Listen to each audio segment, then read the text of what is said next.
Hello and welcome to the official WWE No Mercy 2017 predictions video. I am joined by my special guest. Well, you're not even the special guest commentator on this video, you're just a special guest. We have Emir from Raw Wrestling Talk. What's going on, everybody? Let's get this all, situated and sorted out. Yeah, and it's going to be another, just like SummerSlam, it's going to be a little bit of a triple threat in terms of the prediction game, because normally I compete with the actual WWE 2K17 video game, so I'm still going to be doing that, but also Emir's been thrown in the mix now, so it's going to be interesting to see who wins between me, Emir, and the game. Last time, SummerSlam, spoiler alert, the game won, as is usually the case when it's just me versus the game. So let's see if we can get one over on it this time. So let's talk first about the most recently announced match that will probably be fairly early in the card, I would have thought. I'm not sure. We're going to have The Miz versus Jason Jordan for the Intercontinental Championship. So, Emir, I'm going to put the pressure on you. Who you got? Who's going to win? Okay, as I was saying before, I am definitely a Jason Jordan guy. I want to see him be successful. I want to see him have a long career. With that being said, I'm also a Miz guy. I'm one of those guys who believes in the Miz, and I believe in every promo he's been cutting in the past few weeks about having to scratch and claw and earn every opportunity, and I just don't feel like now is the right time for them to take the belt off of the Miz. I think Jason Jordan's going to have to work a little harder a couple more times down the road so that when the payoff finally happens, it's big and it means more. So I got the Miz going over Jason Jordan one way or the other at No Mercy. Presumably with some help from the Miz to keep Jordan looking strong, I would guess you were saying. Exactly. Okay. I can see the storyline potential coming out of this if Jason Jordan wins, being the Miz being outraged. I clawed and scratched to even get to defend my title, and Jason Jordan lost a load of matches and then won 2, and now he's the champion. You know, why has he been giving stuff? And just for that potential alone, I can see the storyline going forward with the Jason Jordan win more so than I can with the Miz win. So I'm actually going to go with Jordan. And the reason why I wouldn't be mad about that is because, like you, I'm a fan of both guys. And I feel like it's been confirmed they want the New Day to have the most tag team title reigns ever. I kind of feel like they want the Miz to have the most IC title reigns as well as the most combined days that he's been going on about. So I kind of feel like at some point they've got to take the belt off him and put it back on him. So maybe they do a trial run with Jason Jordan for a month and see how he does, and then he can lose it back, or can carry on if he's doing well. I don't know, but I feel like Jason Jordan might actually pick up the win and might start getting a little bit more confident and maybe even a little bit too big for his boots once he's got gold around his waist. I don't know. I'm hoping it goes that way, and I'm going to predict it goes that way. So I'm going Jason Jordan. You went the Miz. The game agrees with you and thinks the Miz is going to win by tap out. But if you remember from when we recorded that simulation, it was a bit of an asterisk next to it because Jason Jordan had the Miz down with a finisher twice and Bo Dallas got involved. So there's definitely that. I could see the Miz winning just because, as I said, I think on the commentary in that simulation, Jason Jordan's not got the experience to deal with outside interference like some other wrestlers might. So I can see how Miz would win, but one, I want there to be a little bit of conflict between us. So, and two, I genuinely believe this might be Jason Jordan's big time to shine. You know, here's a month, kid. Let's see how you do, kind of thing. So I'm gonna go Jason Jordan. My thing is this. I think the Miz is gonna win, but where I differ from the game is there's no way Jason Jordan gets submitted. That's insane. By the way, Ric Flair, let's not bestow the Miz with the figure 4 leg lock that he then never even uses anymore in real life. Yeah, kind of like a little gift. Yeah, I mean, I get what they were trying to do at the time because it was during Miz's ill-fated face run, wasn't it? Where like they're trying to get him over as a face by having Ric Flair, you know, endorse him, but it didn't work. It really didn't work. So anyway. Moving on, we're already disagreeing, but you are siding with the game, which might be a smart move because it usually wins. Next, I think we should talk about the Tag Team Championship match between two-thirds of the Shield, the Sheer, as they have been christened on this channel, and Sheamus and Cesaro, the Bar, Cesaro, whatever you want to call them. They got their rematch coming up at No Mercy, haven't they? Who you got? let's have you lead, because I already have an idea with most of these matches who I'm going to say, so I'll let you lead. Yeah, they do. They have a rematch coming up, and I just feel like the feel good reunion. It's too soon to end it. I mean, like, I'm not a big fan of the Shia getting back together. I think it's all kind of lame, to be honest. But I don't think it's the right time.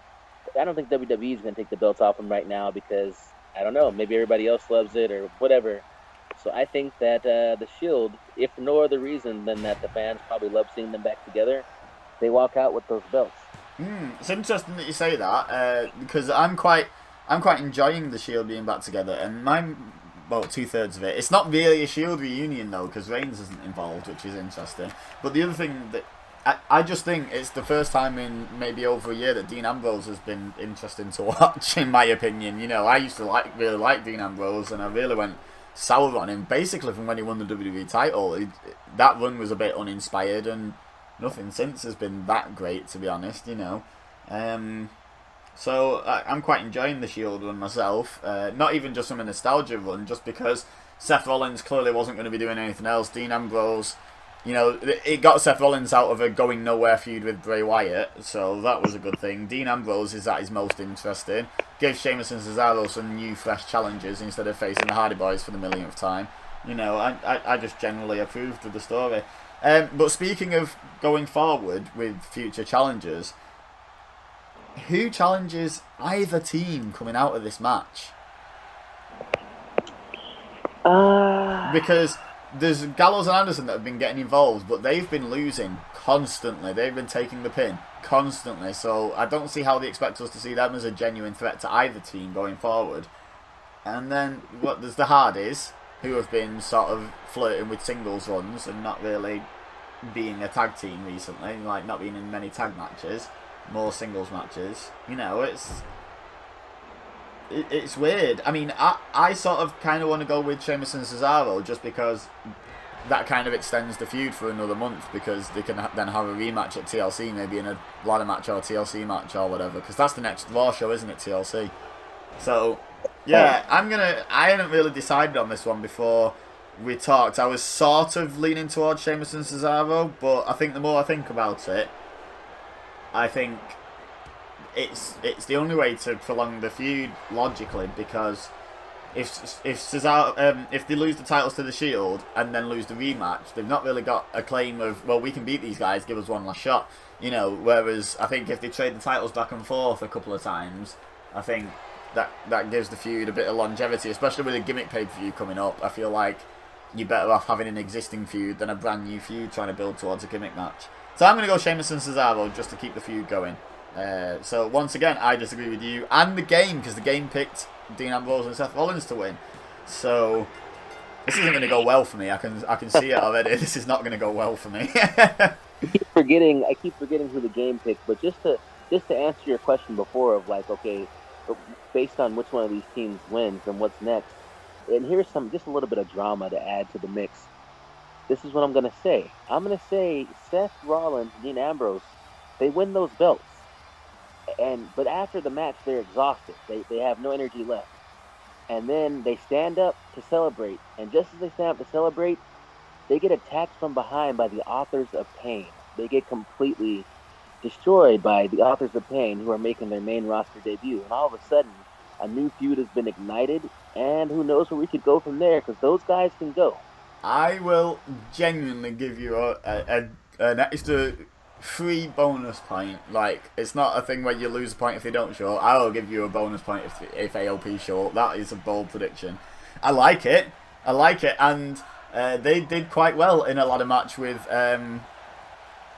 was it DIY? It was DIY, wasn't it? Just before the DIY breakup at Takeover, where that was a ladder match with the Authors of Pain, wasn't it? If I remember rightly. It was, and it was fun. It was good. So yeah, they could go forward to TLC and be a threat in a ladder match or something like that, or a tables match. Let's be honest, and they'd be a definite threat in a tables match. They'd be hard to beat in a tables match, actually.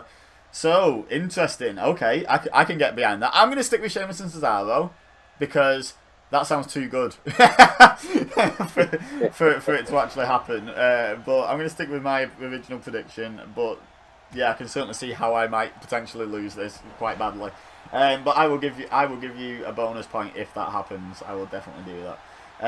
Okay, next match, the Cruiserweight Championship. Enzo Amore, the guy who can't hang with the Cruiserweights, against Neville, the greatest Cruiserweight pretty much of all time at this point. Like, in terms of dominance, put it that way. Not comparing in ring, just comparing booking. Neville's probably already the greatest Cruiserweight champion of all time.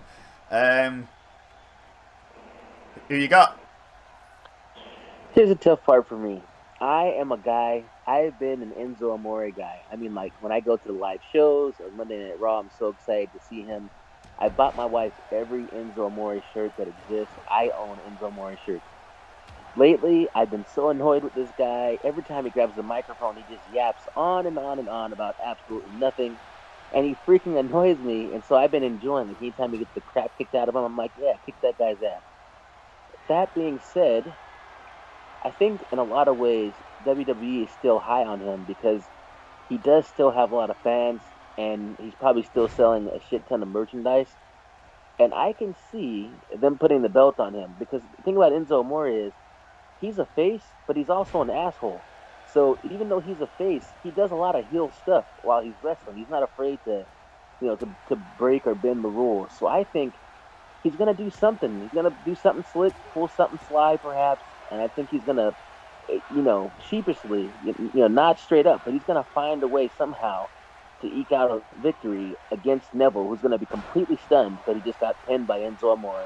He's gonna lose his mind, but Enzo, I think, will walk out with that belt. See, I really hope that doesn't happen, but I kind of agree. I do kind of agree. I think my thinking behind this as well is Enzo pops the live crowd, he shifts a lot of merch, and he's gone to 205 Live, and it's gone from struggling to break the top 20 to consistently being in the top 10 rated WWE Network shows since Enzo turned up on it.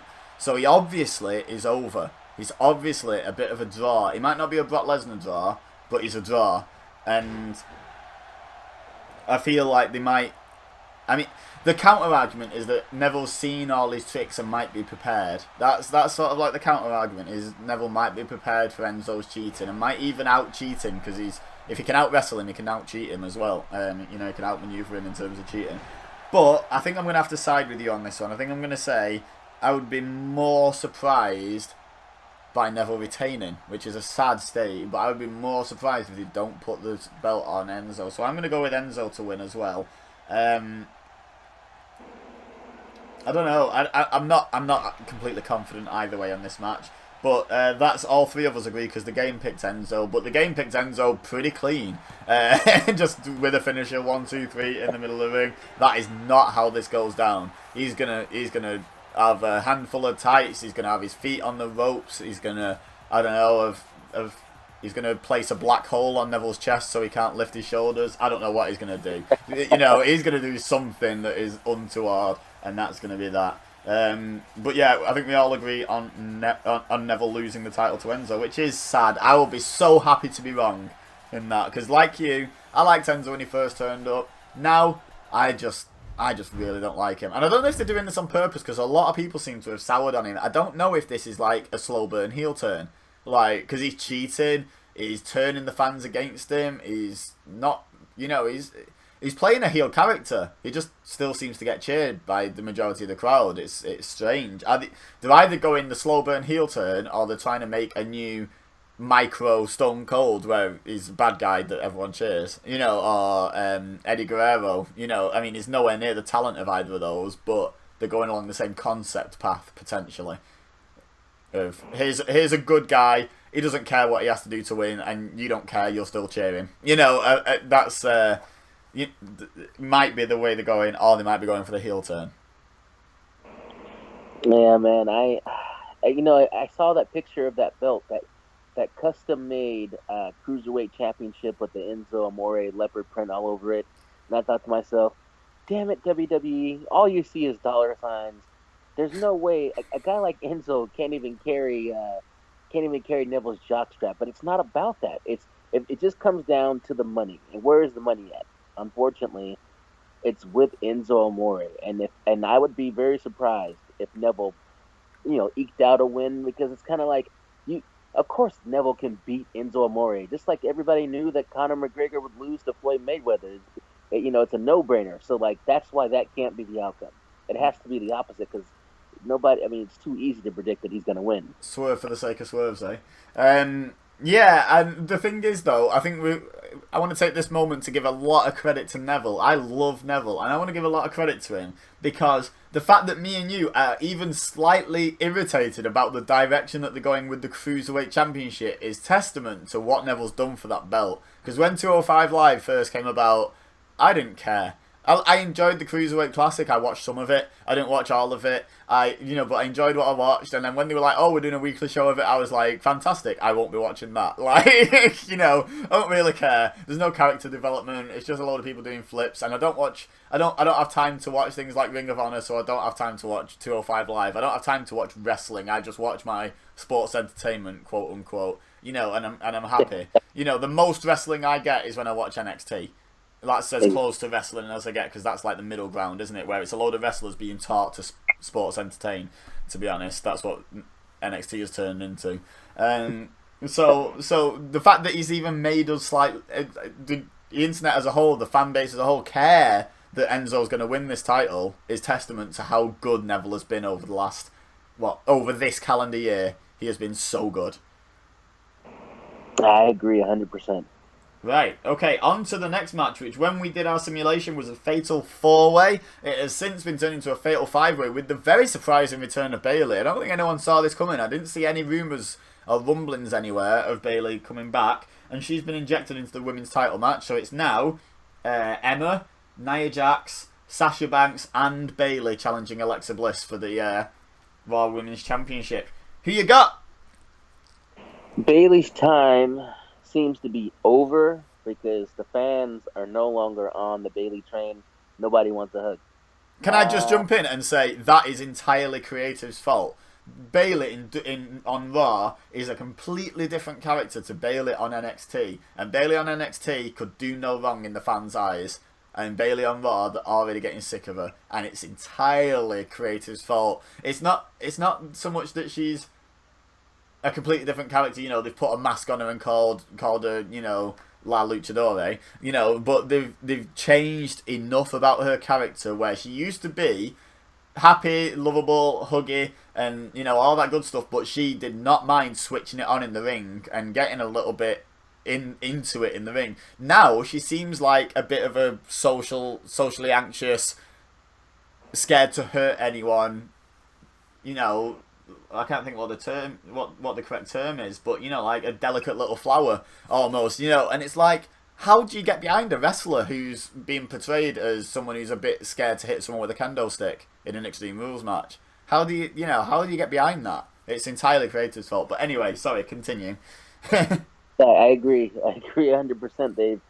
They've killed her character, and it shows even when she came back on Monday. That's her home freaking town, okay? I was there in San Jose at Payback a few months ago when she lost the belt to Alexa Bliss. And I'm telling you, the crowd, I was like, man, Alexa Bliss better get the hell out of here because somebody's going to hop this guardrail. But then you flash back to Monday night. She came back in her hometown. And everybody was just kind of like, whatever. And then you have Emma. Why is Emma in this match again? I don't want to spend time talking about her because I just don't understand. Like, I have no idea what's going on with her or how she's even in the match or still in the company. And I like Emma, I do, but she doesn't appear to have a lot of wrestling ability. I don't know if they're telling her go out there and just wrestle like you suck, but she's not particularly good on the mic and she doesn't wrestle well. And I have no idea what's going on with her. Sasha Banks, it's a big story that she is having the biggest battle with WWE that exists backstage right now because she's tired of them giving her the belt only to have her turn around and lose it a week later on Raw, nonetheless, literally every single time. I don't expect her to win. And honestly, I don't expect Alexa to retain. My call is like, let's stop teasing this already. Put that damn strap on Nia Jax. She's got to walk out with the belt. She's ready. She's a monster. You book her so strong, and then you let her. And she goes out there and she loses the match. And It's her time, man. Put the strap on her. You got Braun Strowman, who's the monster among men. Nia Jax is the monster among women. Let's give her due, please. She's ready. Okay, I'm gonna definitely disagree with you on so many points there. First of all, Nia Jax is not winning this match, and I'll tell you why. Because it's a multi-person match, and just like at WrestleMania where it was a multi-woman match, they're gonna gang up on her and make sure she is not the threat. Because she's the biggest person, it's John Cena, CM Punk, Big Show for the WWE title, where even though they didn't like each other, they were like, well, hang on, let's deal with this big fellow over here first and then we'll fight. It's going to happen again. It happens in every match, and the big person never wins those matches as a general rule because they're too much of a threat, so they're taken out early.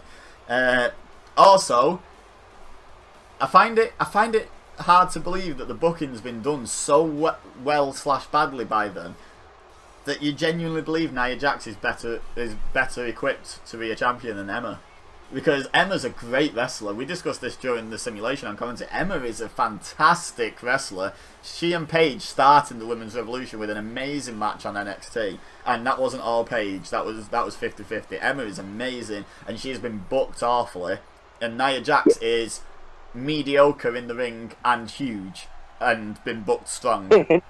Like, tell me the last good match that Emma had. Like, okay, if I'm a guy who never saw Emma in NXT, which, for the record, I'm a guy who never saw Emma in NXT. I've only seen her on Raw, and honestly, come on, man. You've seen her last, whatever handful of matches on Raw.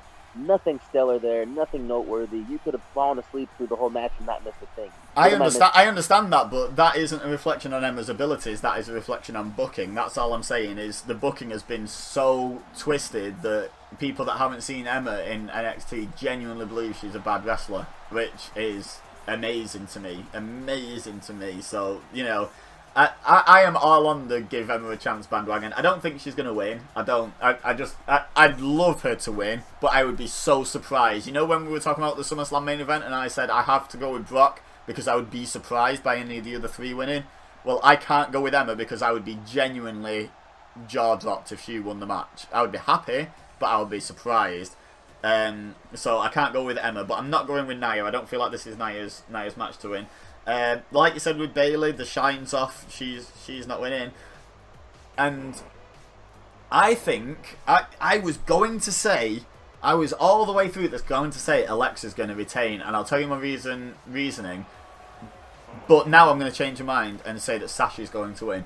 And the reason is that Asuka is due to debut on Raw around about the next pay-per-view. Okay? So here's my thinking was, let's not make a new champion because you're just going to take it off them as soon as Asuka comes to the main roster. So let's leave it on Alexa for one more month and she can drop it to Asuka and it doesn't make anyone else look a bit like a paper champion. And then you reminded me of everything going on with Sasha Banks and complaining about it, and I was like, make that a story. You've made Kurt Hawkins' losing streak a story. Make that a story. Make her win it and then have Asuka debut at TLC and take it off 1 month later in her first defense. Don't have her defend it. Make her lose it in her first defense again. And get this heel turn going with Sasha Banks. Get her getting more and more frustrated. Maybe even at TLC, Asuka could win. And then she could be celebrating. And Sasha could blindside her with a chair and just beat the holy hell out of her. Like, and just storm off. And then the next night on Raw, Bayley could question her on it and she could beat the holy hell out of Bayley as well. And have her go full-fledged heel. Get the boss back, the real legit boss, not this watered down fan favourite boss. I think Sasha. I'm going Sasha. Because I really want that story to happen. Go on, sorry. Here's the thing. When America first went to war with Iraq, they declared war because they were looking for weapons of mass destruction. I suspect, after all these years, America will find those weapons of mass destruction before we ever finally see that Sasha Banks heel turn we've been waiting on for however long it's been. I mean, I sort of agree, but I feel like they might have gone a little bit cold on it and held off it because the fans started to turn on Bayley. I feel like the plan was to turn them on Bayley, and then the fans started to sell on Bayley, and they were like, this isn't going to work as well as we wanted. People are going to cheer her when she jumps Bayley. You know, Yep, I would have cheered. yeah. So I think they're gonna save her for Asuka and feed her to Asuka, but then have her come firing back. Don't forget, Asuka dominated NXT after Sasha left, so Sasha can be like, "Look, you beat me once, but you know, if as long as they go through a really good match and Asuka doesn't just squash her, she can be like, I've already been the biggest challenge of your career. Like, let's do this again. I want you again. You know, and make the whole story about Sasha trying to just retain the title once, you know, and then once she does, she could go on to be the longest reigning women's champion of all time. She could keep it longer than Moolah. You know, it would just be like, oh, she's got the confidence now, she's off, you know, kind of thing. I know they're not going to do that, but you get my point is you don't know what's coming after Sasha gets that first retain. What happens when she builds that confidence that she can hold on to this title? You know, I think a heel turn is the correct way to do that. I don't think it should be a good moment for fans. I think it should be fans start rooting against it, start enjoying the storyline that she doesn't get to retain the title. So here's what's important. I don't like Emma because, unlike you, I never saw her at NXT. I only saw her in roster. Now, Asuka is crossing over to the main roster, which means no matter how awesome we think she is, there's a certain sector of the WWE universe, perhaps the casual fan, who doesn't know who the hell Asuka is and doesn't know how dominant her reign was in NXT. That's fair, right? Yep. How do you make Asuka look like as dominant as we all know she is to the casual fan? Because you have Kurt Angle announce on the Raw after what were we even talking about? No Mercy.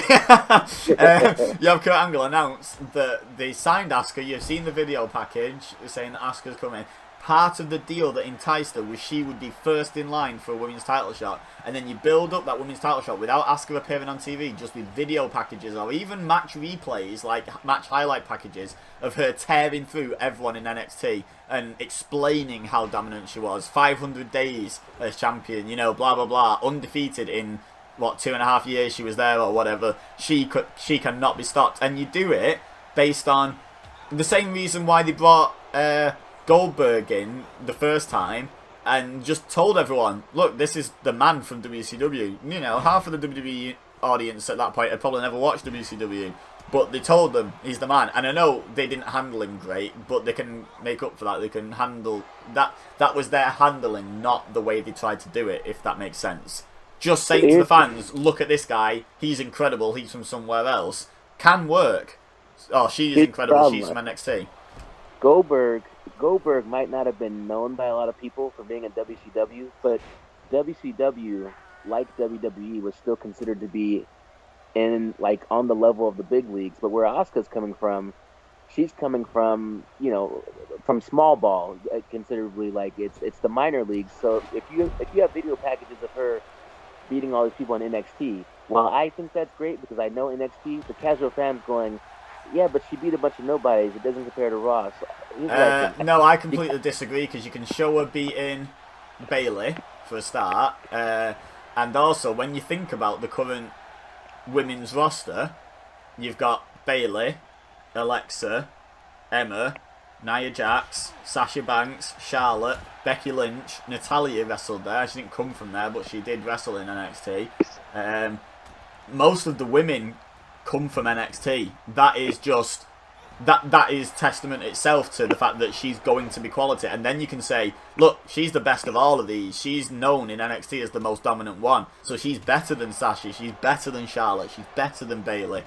You can build her up that way. You can say none of them. People don't talk about Charlotte, the most dominant woman in NXT history. People don't talk about Bayley, the most dominant woman in NXT history. People talk about Asuka. And that's how you build her up. You can instantly put her on a pedestal above all 5 women who are in this match. Instantly, because they all came from NXT. So you can instantly make the direct comparison. Just by telling people these things. That's all you have to do, is in the video packages, point it out. Say to people, everyone who was in the women's title match No Mercy was in NXT. Asuka is the most dominant person to come out of NXT. Person, not woman, person to ever come out of NXT. So, in theory, she's better than Finn Balor, she's better than Samoa Joe. You know, like, she's the most dominant person to come out of NXT. Like, this is how you portray her. She cannot be stopped. I think the way that they're going to convey her dominance is that after after how strongly they booked Nia Jax, which I can agree with you. Nia doesn't have a shit ton of wrestling ability. Pretty much the only thing she brings to the table is the fact that she's big. But because she's big, they let her ragdoll the other girls. If she wins this belt, like I want her to, and everybody's looking at her as like the super dominant female, and then you have Asuka come in, and Asuka beats her for the belt, I think that's a different way that they could solidify her dominance. Is like, man, none of these other girls can handle Nia Jax, but Asuka came in and beat her down like nothing. Yeah, I agreed that could work. I'm just thinking of two birds with one stone and getting this Sasha heel turn started as well. Incidentally, since we've not actually discussed it, the game, when it was a Fatal 4-Way, predicted Emma to win in quite surprising fashion. And I said at the time, I would not even be mad if this happened, because it was such a... It wasn't a dominant performance. She wasn't suddenly being portrayed as the best woman on the roster. She was just smart, and she took the win. And I thought it was like dream booking almost. How if you were going to book Emma to win that match, that would be how you did it. However, because Bayley got added to the match, I actually ran a simulation just of Emma versus Bayley, and Bayley won. So the game's official prediction is Bayley from this point forward. What does the game know? The game knows a lot more than I do from history, and just from SummerSlam knows more than either of us do. So it knows more than I do too, but I'm still mad. Yeah, I don't think Bayley's going to win it. I don't think Emma's going to win it. But those are sort of... I'll give the game half a point. No, you know what? I'm going to go out on a limb, because I'm confident neither of these will win. I'll give the game a point whether Emma or Bayley wins. If one of them two wins, the game can have a point for predicting them. That's what I'm going with. But at the moment, on my game, Bayley holds the Women's Championship. It's worth noting. Anyway, we have talked about that match for a long time. I hope people are still with us. Hey, people say the Women's Revolution isn't working. That's what I've been saying. And yet we've just spent like twice as long talking about that as the other three matches combined.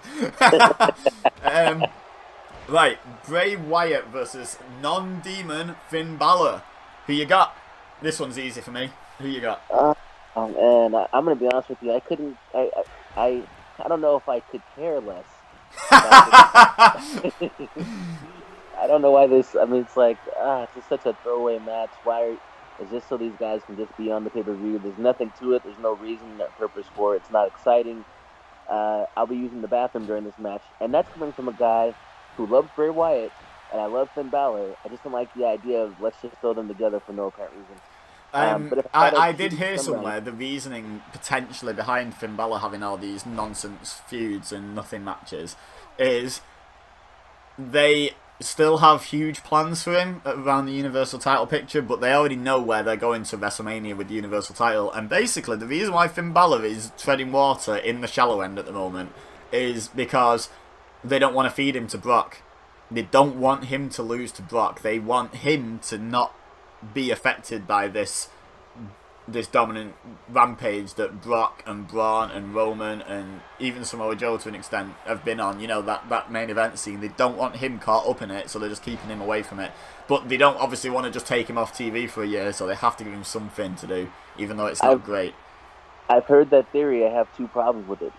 My first problem is, are we really going to make this guy tread water in the shallow end until April or after? That's many more months to come. And my second problem is, are we really going to let Brock Lesnar hold this title for damn near a year, all the way to WrestleMania, just so Roman Reigns can have a moment and win the championship again at WrestleMania, only to turn around and lose it to Finn Balor after all that time? Like, I don't know. It's kind of shaky, man. It is kind of shaky, but it's what I've heard, and to be honest, it makes me slightly less mad than not understanding at all why Finn Balor is getting nowhere. Like, honestly, you know, Finn Balor getting nowhere for no reason is much worse, in my opinion, so I'm kind of okay with it. Anyway, I know you don't care, but who you got? Who do you think is going to win? I got Finn Balor. Between the two, I'm more of a Finn guy. I like Finn Balor. He's a good-looking guy. I watched his... the 24 special on what he went through when he was injured, and I really personally connected to him. And I hate the fact that he won that Universal title but took an injury, and then we didn't get to see what he could do with it. I want this guy to just continue winning, get that title back, and just have the best career ever. So I'm going Finn. Alright, I'm going with Finn. Not not necessarily because I want him to win. I like both of these guys. I don't want to see them against each other because I want to see them both winning, like, a lot. You know, so seeing them against each other means one of them has to lose or both of them have to draw, which does no one any favours. So I'm going with Finn just because it seems like the obvious answer. You know, Demonless Finn gets his revenge from the Raw loss he took to Wyatt just before SummerSlam. Bray Wyatt's been talking, you know, Finn, you can't win without the face paint, so Finn's going to win and go, yeah, I can. To me, it just seems like the most obvious babyface wins this storyline situation ever, to me. I don't think there's much more to discuss. The game agrees with us as well. It's only the second time all three of us have agreed in this entire show, so I think it's going to happen. One more point. As long as Bray Wyatt is sleeping with JoJo, he's winning. Like, do you understand? Like just... whether or not he gets pinned, it doesn't matter. Because when the match is over, he gets to go be with JoJo. That's a win in my book. He gets to go pin JoJo. Okay, right. The two main event matches. I don't know which one WWE considers the main event. I consider the Universal title the main event. So we'll talk about Reigns versus Cena first. Who you got? Oh my God! This is I am so glad you're struggling with this because I have seen and heard on podcasts and seen on the internet so many people saying, well, this is predictable, this is ridiculous, everyone knows who's going to win. And I'm like, no, you're stupid. No, they've built this deliberately to make us question it. Like, and not even from a casual fan perspective. They have built this. They did not have Cena on the Go Home show, so Cena's won the promo battle. Then Reigns cut a good promo on the Go Home show, and there's been no, oh well, this guy was standing tall on the Go Home show, so this guy is gonna win. Or any of the stuff that everyone knows happens at every pay-per-view, they haven't given us. There's been no physical interaction between them at all, so you've got no indication of who's gonna win. I don't get how people are calling this predictable. I honestly don't. Okay, I'm gonna use a familiar situation from the past, because it's the only thing I really have to go off of to make my prediction. When you had once in a lifetime, they said, Rock versus Cena, John Cena made so many good points about The Rock being a part-timer, leaving for Hollywood, blah, blah, blah, blah. And then when it came down to it, The Rock won. And then we got to see twice in a lifetime, but they just called it Rock Cena Part 2, and then Cena got the win and got his revenge. So I think maybe we'll follow that lineup again.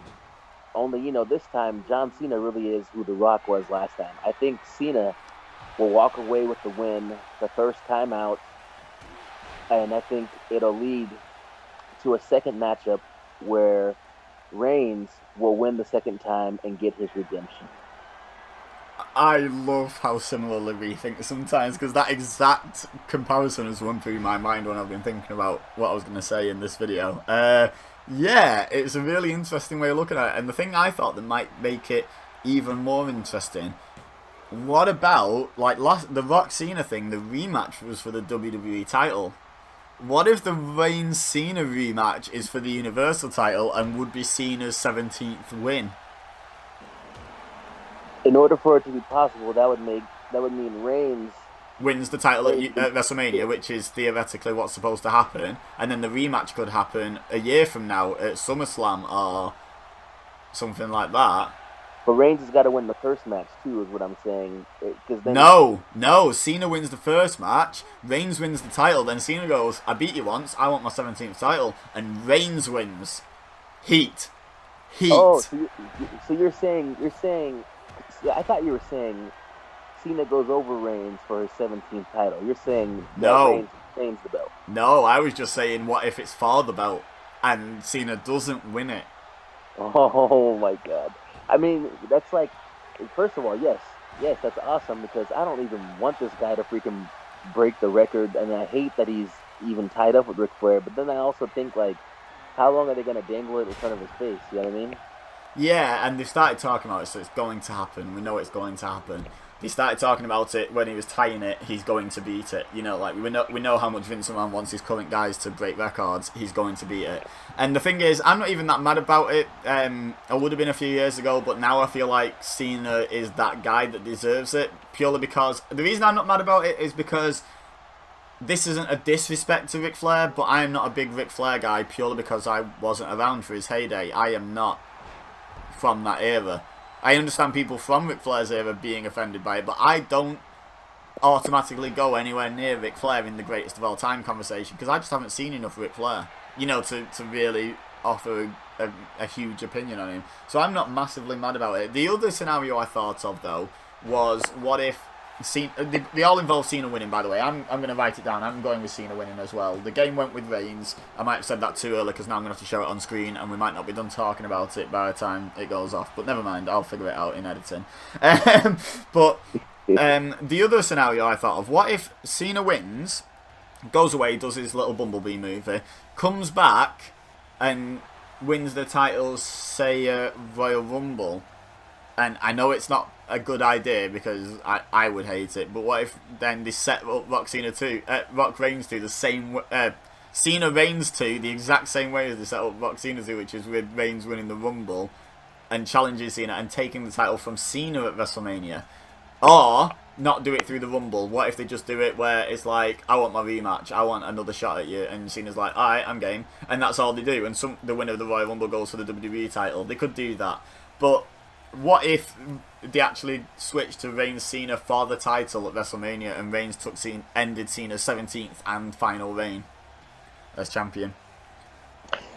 It would be, oh man, this is the opposite of helping Reigns. Like him taking the Undertaker out to pasture and putting him away.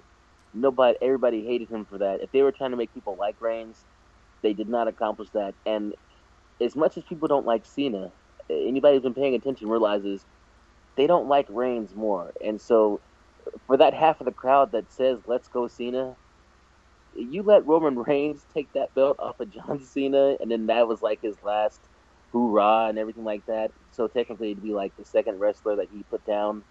And well, I'm not saying Cena stops wrestling, I'm just saying that would probably be his last title reign. Yeah, so it would be like, that's kind of a big deal. Like, big match John doesn't get another title reign after that, but like the last, it's so tough, man. Also, that would mean they scrap the entire, keeping the belt on Lesnar to WrestleMania, which I would be a fan of. I'm okay with that, I was just going to say. They should have took that belt off.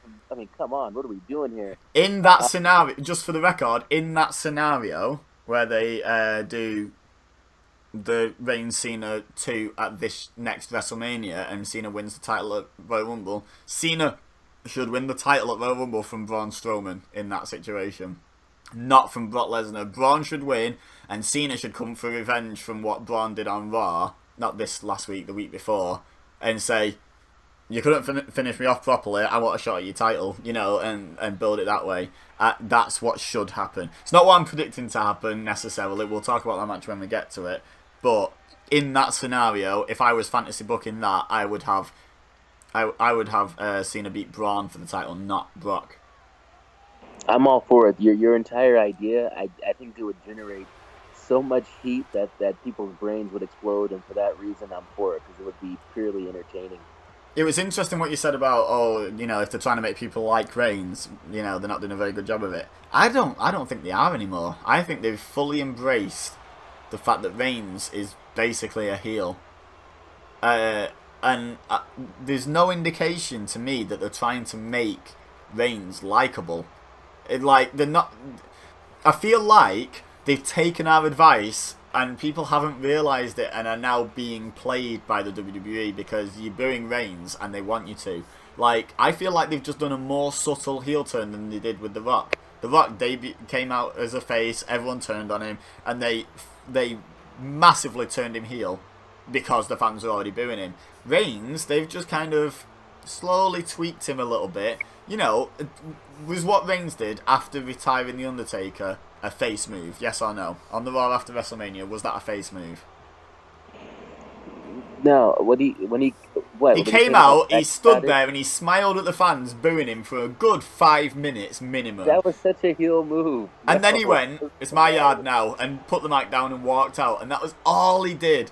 It was the greatest heel promo in the history of wrestling. 3 words. 3 words. Yeah, and I was like, at that moment, I was like, I'm sure he's heel now. And it's taken me months to decide it, but I'm convinced now. He's heel. He's heel. And he's the only heel who's ever been over enough as a heel to get the fans to cheer Cena. Yeah, that's what's crazy about that, man. He's probably one of the best heels in history already, and half of the people watching haven't realised, well, more than half, haven't realised he's heel. I want to make it clear, too, and I've said this on the RWT page, and I've said this on Twitter to Roman Reigns, and I'm going to say it to you and all your listeners. I do not hate Roman Reigns. I like Roman Reigns. I respect him. I don't have a problem with him. I understand why people don't like him. That's just not the boat I'm on. Now, I'm not like, like, oh my God, Roman Reigns is the greatest. I'm just saying, like, I don't have a problem with it. If I saw Roman Reigns in public, dude, I would be like, oh my God, Roman Reigns, you're amazing. Can I shake your hand? I would say, a while ago, I used to say, Roman Reigns is nowhere near as good as Vince thinks he is, and nowhere near as bad as the internet thinks he is. He's in the middle. And I would say he is, slowly but surely, not even that slowly anymore, he's making good strides, moving towards being as good as Vince thinks he is, at a different job. He's still not doing the job Vince was trying to get him to do when I used to say that. He's not a face, but he is so much better than people on the internet who are just blindly hating on him seem to think he is. He's so much better than that. Yeah, I agree. And if his whole job, as it seems to be in WWE, it's not, your job is not to get fans to cheer necessarily or get them to boo. It's just to get them to react to you. And if his job is just to get a reaction out of people, he's doing the hell out of his job. Yeah. I mean, I think his job at the moment is to get people to boo him. I honestly think he's a heel. I don't think every heel has to cheat. Brock Lesnar was a heel when he beat Cena, and for the title at SummerSlam. Now, I know fans cheered it because, Super Cena just got mollywopped, but Brock Lesnar was the heel in that match. No. It's a good word, isn't it? But Brock Lesnar, there's no misunderstanding, was the heel in that feud. No misunderstanding whatsoever. It doesn't matter who people cheered and booed on the day, he was the heel in that feud. He was the bad guy. And I feel like Reigns is just that kind of bad guy. He doesn't need to cheat to win because he's pretty good. He doesn't. Not all heels have to cheat to win. Not all heels have to be Jinder Mahal. Have to have help from outside. Have to cheat. That's a type of heel, but it's not the only type of heel. Yeah, I agree, man. Definitely. Anyway, speaking of Brock, let's get on to the main event, because this is going to be pushing an hour video, which, credit to, if anyone's still watching, kudos to you. Give yourself a pat on the back in the comment section down below so I know that you're still here. But Brock versus Braun. Who you got? Man, look, Brock Lesnar, as I said before, I'll just keep it short and sweet. The belt should have been off of Brock. Braun Strowman, what a perfect time to put the belt on him. He's been booked so strong. I'm tired of watching all these guys get booked strong where it's like, Brock he's so down to do business. Yeah, beat me up, stomp me out, make me look like a bitch. But I'm walking out with the title. That's the part of it that I don't like. Brock, you're John Cena's, era, you're Randy Orton's era. You should be putting guys over at this point, not building up the new generation of stars and not letting them get the payoff. Nobody ever gets the payoff against Brock Lesnar, and that's the thing I don't like. So I want so badly for Braun to win. I'm gonna choose Lesnar just because we've all heard the plan of him keeping the belt and giving Roman another WrestleMania moment, which just means he gets to be champion from now till April, and it just doesn't seem likely that they're gonna let Braun hold the belt because he's not involved in those plans. So just purely based on that, I'll say Brock. But if you gave me a choice of who I want to be champion between the two, I would have said Braun all day.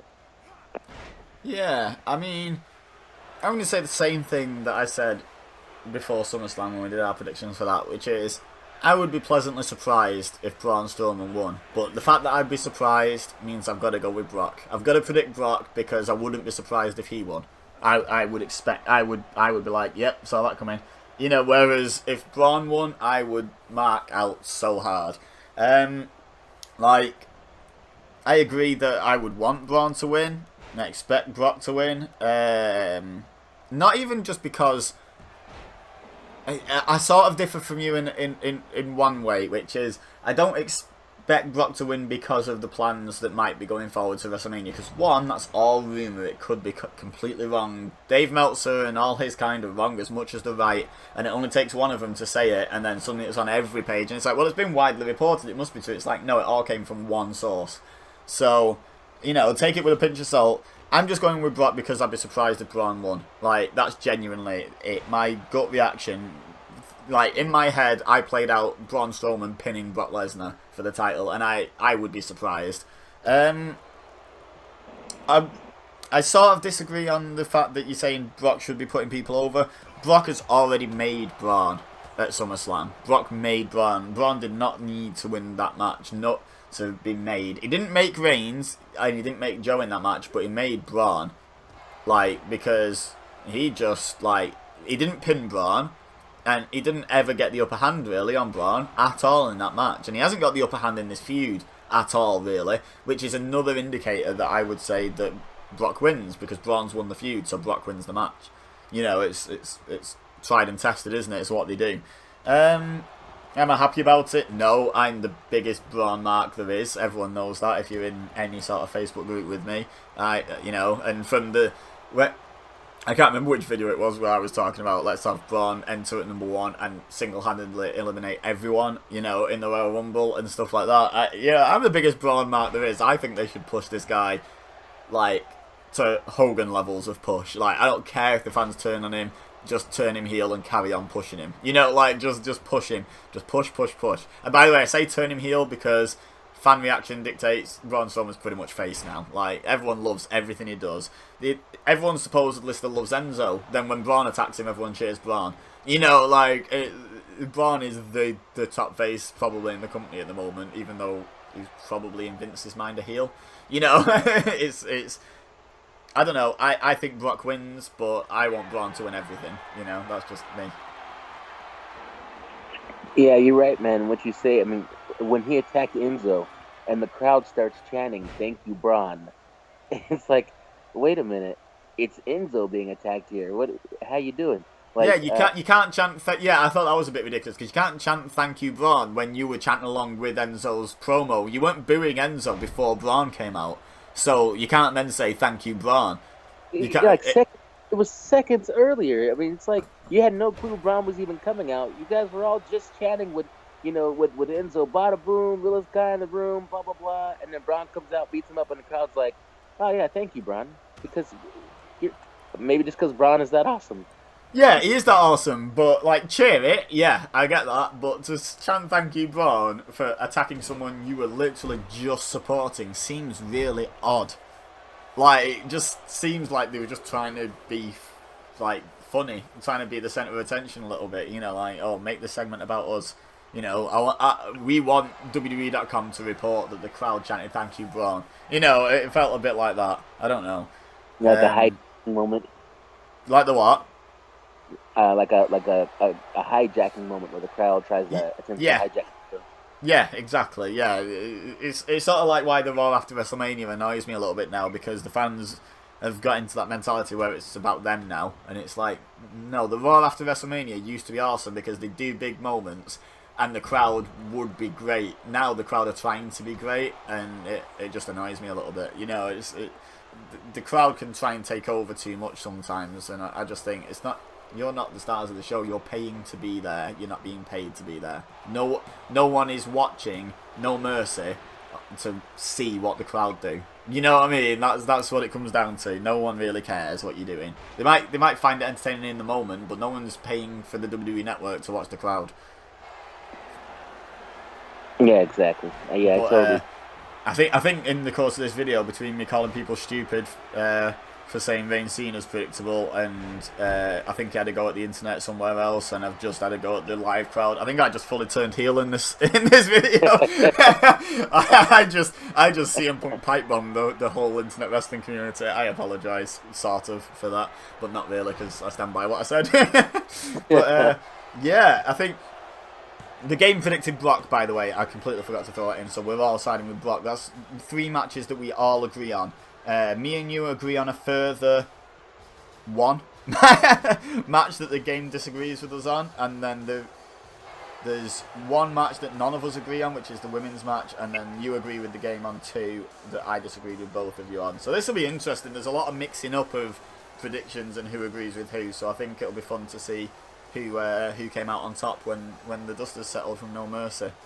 I'm looking forward to the show. I'm always looking forward to WWE shows. I don't understand people that slate the product at the moment. I enjoy it, you know. But it's to each their own. But I still don't understand people watching it and then slating it. You know, just stop watching it. Like, like that's just my mentality. If I wasn't enjoying something, I'd stop watching it. Yeah, that's how I am. I watch it. There's good things and bad things about each thing, but overall, no matter what, I'm a WWE fan, and no matter what happens, I'm gonna keep watching because I love it, man. Yeah, absolutely. So, anyway, leave a like if you guys enjoyed this lengthy video. If you've forgotten to leave a like and you've stuck with us for this entire nearly an hour, please do leave a like. Let us know you enjoyed it, because you must have done, because you're still here. Don't forget to leave a comment. Remember, give yourself a pat on the back in the comment section, but also tell us your predictions. If you haven't commented on each match simulation with who you think's going to win, make sure you comment on this video saying who you... And it can literally be like a 7-word answer where you say, you know, Miz, Shield, Enzo, Nia, etc. You know, or you can give me paragraphs and paragraphs of why you think they're going to win. I will read that. Honestly, I love wrestling discussion on the internet. As long as it's not, I think Bray Wyatt will win because he's a better fighter than Finn Balor, and all of this is real. You know, like that's just silly. Like, you know, as long as you're discussing it sensibly, I get it. You know, I understand. I'll enjoy the conversation. Don't forget to subscribe if you're new here. Don't forget to head over to Raw Wrestling Talk and subscribe over there. And don't forget to share this video with your friends if they have a spare hour to listen to 2 guys talk about wrestling. But for now, all I have left to say is thank you very much for watching. As always, I've been Beza, you've been amazing, he's been Emir. And thanks again, guys, for hanging with us on the video. We appreciate you. We really do. And we will see you next time.